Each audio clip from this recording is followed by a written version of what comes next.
let's learn how you can find your Binance account number. I will show you this tutorial on PC because it's easiest and fastest, but method is also same on any other device, so you can easily follow up with your phone or whatever you have with you. I will show you this tutorial both on application and browser website. So without any delay, let us start by opening application Binance.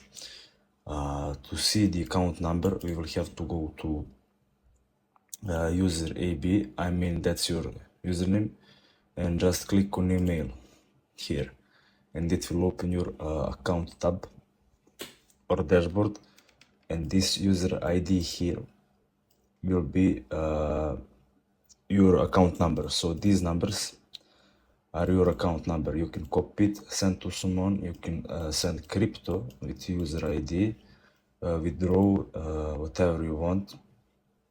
And this is username and this is user ID, so this is account number. Now for the website, go to crypto website, click on this profile icon and click on dashboard, and also it will open the same page as in the application. So UID, this is user ID, and this is account numbers.